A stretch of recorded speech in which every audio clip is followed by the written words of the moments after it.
दोस्तों welcome back to my channel once again. जो लोग पहली बार मेरे चैनल को प्लीज़ आप लोग सब्सक्राइब कर दीजिएगा। इस वीडियो में हम लोग चर्चा करने वाले एनएमडीसी लिमिटेड के बारे में। उम्मीद है आपको नाम यहाँ पे क्लियरली दिख रहा हो। अगर मैं बात करूँ आज की क्लोजिंग प्राइस के लगभग ₹64.5 के आसपास की क्लोजिंग इसमें देखने को मिली। अगर हाई की बात करें तो ऑलमोस्ट ₹66 के लेवल्स को टच करने की कोशिश की।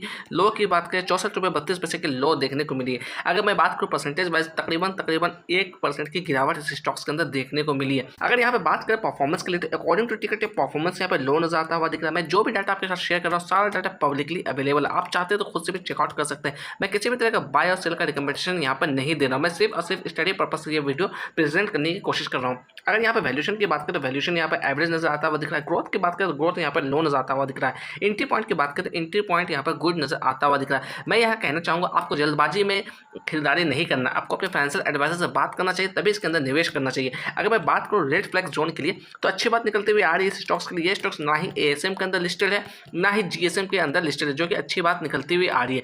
यहाँ पर मैं दिखाने वाला हूँ एनालिस्ट रेटिंग्स एंड फोरकास्टिंग, क्या फोरकास्टिंग आते हुए दिख रही है। तो यहाँ पर देखिएगा 15 एनालिस्ट ने इसे कवर किया और 53% की यहाँ पर रिकमेंडेशन आती हुई दिख रही है इस स्टॉक्स के अंदर। यहाँ पे बात करूँ अगर म्यूचुअल फंड की होल्डिंग के बारे में तो देखिए लगभग 7.42% की होल्डिंग है क्वार्टर फोर्थ के अंदर। अगर मैं बात करूँ रिटेलर्स की तो 12.35% की होल्डिंग है रिटेलर्स की। अगर यहाँ पर चर्चा करें हम लोग दिसंबर 2024 से कंपेयर करने की कोशिश करें, यानी कि क्वार्टर थर्ड से कंपेयर करें, देखिए जहाँ क्वार्टर थर्ड के अंदर 6.90% की होल्डिंग थी, यहीं पर हम लोग मार्च 2025 के अंदर बात करें 7.42% की होल्डिंग आती हुई दिख रही। यानी कि आधे % से यहाँ पर स्टेक्स बढ़ाने की कोशिश की है म्यूचुअल फंड ने। अगर मैं बात करूँ टॉप 5 म्यूचुअल फंड के इन्वेस्टमेंट के बारे में जिसकी वेटेज सबसे ज़्यादा, तो यहाँ पर देखिएगा आदित्य बिरला सन लाइफ पीएसयू इक्विटी फंड, इसकी वेटेज की बात करें सबसे ज़्यादा निकलती वाली 3.69%। चर्चा करें हम लोग चार्ट पे तो 1 डे के टाइम पे मैंने यहाँ पे चार्ट लगा रखा है। यह जो आप पैटर्न्स दिख रहे हैं चार्ट के ऊपर, ये पैटर्न्स मैंने इंडिकेटर की हेल्प से ड्रॉ आउट किया। आप चाहते हैं तो खुद से भी लगा कर देख सकते हैं। अगर मैं बात करूँ इसके अंदर ये जो आप लेवल्स दिख रहे हैं यहाँ पर सेलर्स की एक्टिविटी देखी गई थी, इसलिए ये रेड कलर में दिखाया नजर आता हुआ दिख रहा होगा आपको।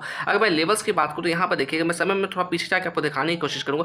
ये आप कैंडल दिख रहे हैं, इसने लगभग 94 रुपीज़ के लेवल को टच करने की कोशिश की थी। मैं बात कर रहा हूँ 15 मई 2024 के, ठीक आज से 1 साल पहले की। उसके बाद देखिएगा एक तरफा गिरावट स्टॉक्स अंदर देखने को मिली, लगभग 70 रुपये के आसपास इसने बॉटम बनाने की कोशिश की, वहाँ से हल्की फुल्की रिकवरी देखने को मिली। 80 रुपये के आसपास से वापस से इसके अंदर सेलिंग एक्टिविटी देखी गई थी।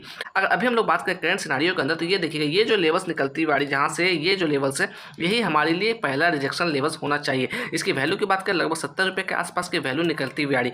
मैं ये भी जो भी बता रहा हूँ सिर्फ और सिर्फ पॉसिबिलिटी की बातें कर रहा हूँ, किसी भी तरह की मैं श्योरिटी की बातें यहाँ पर नहीं कर रहा हूँ। अगर 1 डे की जगह मैं 1 वीक के टाइम फ्रेम में करूँ तो यहाँ पे देखिएगा नीचे में इस लेवल के आसपास बायस एक्टिविटी देखी गई थी। अगर इसकी वैल्यू की बात करें तकरीबन 38 रुपये से लेकर 36 रुपये के आसपास की आती हुई दिख रही है। तो ऊपर के लेवल से देखा जाए तो काफ़ी नीचे यहाँ पर सपोर्ट नजर आता हुआ दिख रहा है। तो आपको सिंपली अवेयरनेस के साथ काम करना है। अगर मैं यहाँ पर भी दिखाऊँ फोरकास्टिंग क्या निकलती हुई आ रही है ट्रेडिंग व्यू के प्लेटफॉर्म से, यहाँ पे देखिएगा 16 एनालिस्ट ने इसे कवर किया over the 1 year of time period. Maximum estimate की बात करें तो 94 यहाँ पर दिया है और मिनिमम एस्टिमेट की बात करें तो यहाँ पर 55 रुपये निकलता हुआ आ रहा है। तो अभी हम लोग करंट प्राइस की बात करें तो बहुत 64 रुपये है, तो मिनिमम एस्टिमेट से काफ़ी ऊपर ये नजर आता हुआ दिख रहा है। यहाँ पर मैं टेक्निकल्स भी आपको दिखाने की कोशिश करूँगा, क्या टेक्निकल्स आती हुई दिख रही है ट्रेडिंग व्यू के प्लेटफॉर्म पर।